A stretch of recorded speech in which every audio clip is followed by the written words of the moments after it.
Hi there, this is Anna Prosser for Kingston HyperX here at MLG Orlando 2011 on day 2. Standing here with SirScoots Scott Smith. How are you doing today, Scott? I'm doing good. It's been a bittersweet day. It's Saturday here, so this is the either you're playing Sunday or you're done day. And we got guys that are playing tomorrow, and we got guys that are watching tomorrow. So it's good but sad at the same time. Can you give us a brief rundown of how Team Evil Geniuses is doing? Sure. We've got 3 guys still in it. Well, I should say 4 guys still in it. Greg finished second in his group. Idra, so he's playing tomorrow. Puma, also second out of his group. Greg, also second out of his group. Sorry, Chris won his group. Let me rephrase that. And then Machine. 5th place in his group, so he's got a longer road tomorrow. So we got 4 guys in and 2 guys out, basically. So let's rewind just a second. For people who may not be familiar with you, what exactly is your role within EG? I am technically, my title is Chief Operating Officer. I tend to be the loud, obnoxious face sometimes of EG, if you will. But as you know, Anna, it takes a lot of people to run our badass little team. And I just happen to, I guess, be the guy that gets to travel a lot and have the most fun with you on the road. But we leave a lot of guys at home that don't get the recognition, the Collins, the Brandons, Lucas, all those characters, and the web staff. So I'm just one of many, I guess. And I know that it's probably far too much to explain in a short little interview, but could you give us a brief background of, you've been in esports a long time, where did you come from?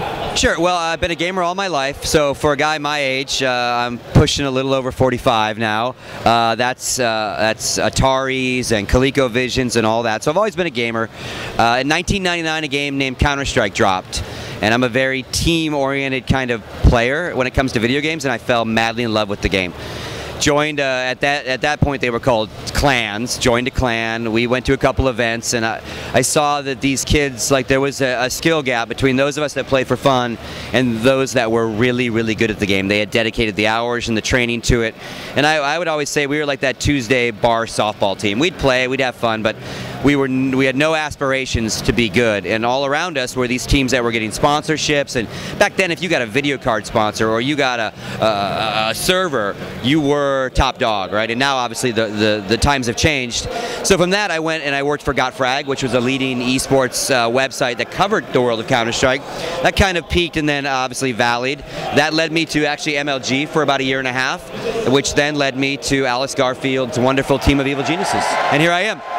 Well, can you tell us, there's a lot of exciting new things going on for Team Evil Geniuses right now. The EG lair obviously has been a huge topic of conversation, and there's also seemingly new sponsors all the time for EG. What are some of the things you're excited about?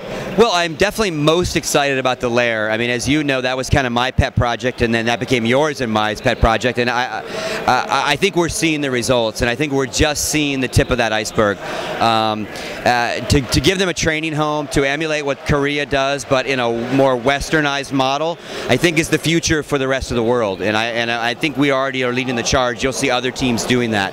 I am most excited about the continuation of that, you know, and like we're joking about the house being a StarCraft 2 house, but our WoW team right now is in that house practicing for BlizzCon. So we're already kind of sharing it. I'm most excited about the initiatives we have coming in Korea that you and I can't talk about yet, but very soon you'll all hear, and that's going to, again, be the next evolution in our training program and how we, you know, take care of our players. There's always a lot of talk about Evil Geniuses as a team that is constantly growing, has fairly consistent results, and people speculate, are there rivalries, are there behind-the-scenes things that we don't see? You know, there's the good and the bad, kind of, that people are talking about EG.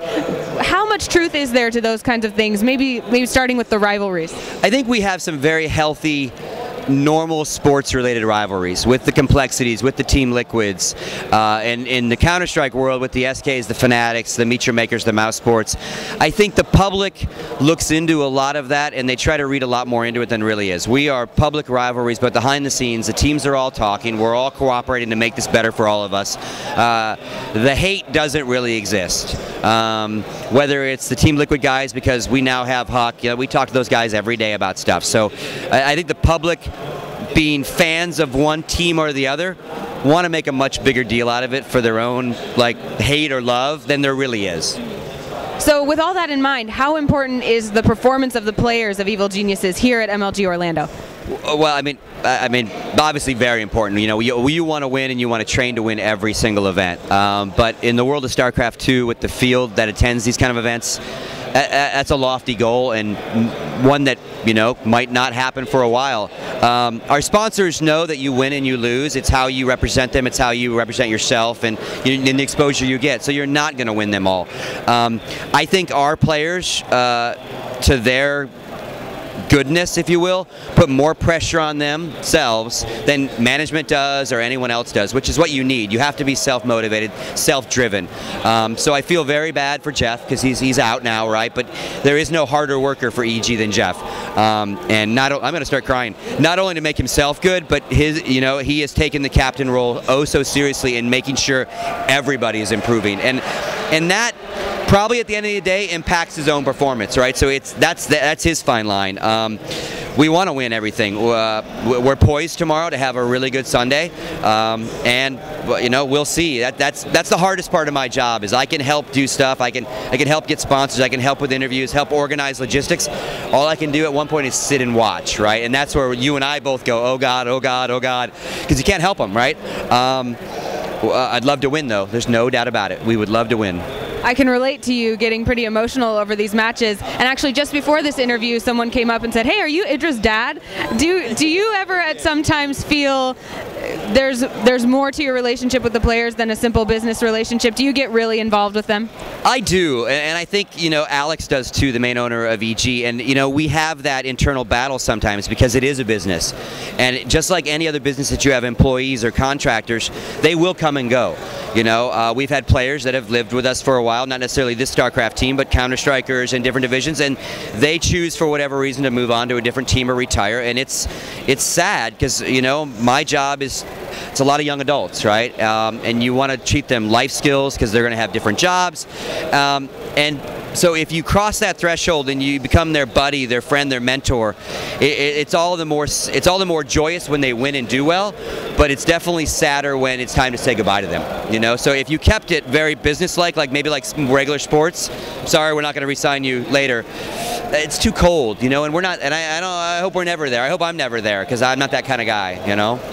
This is obviously something that you're very passionate about. So is there anything that, if you could kind of get on a soapbox for all of esports, that you would succinctly say this is what you should do or focus on? Absolutely. I say at the end of every Live on 3, this podcast we do, it doesn't matter if you're a fan of Evil Geniuses or you're a fan of Kingston, which you should be.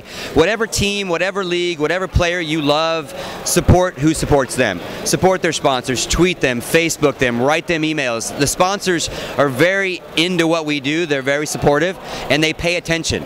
So, you know, I always say, you like SteelSeries products, you like Kingston stuff, tweet them. Say, hey, I bought this because of In Control, or I bought it because I saw it at the Lair. And if you don't like our team, great. Whoever you do like, support them the best you can. Are there any specific thank yous you want to give before we sign off? Obviously all of our sponsors, starting with the one we're doing right now. Kingston has been fantastic. Intel, 2 divisions of Intel, both regular Intel and Intel Extreme boards. SteelSeries, obviously Monster's a big one. You know, they're a lifestyle brand, so we're looking for more of those in our space. You've got the Inwins, you've got a brand new one we did, Slappa, so you'll start seeing some custom bags. Beyond Gaming we just signed. I have to start kind of looking down at my shirt. Yeah, I think I got them all. Well, I personally want to thank Kingston as well, of course, and thank you, Scott, for taking the time to chat with us. Thank you, Ann. I appreciate it.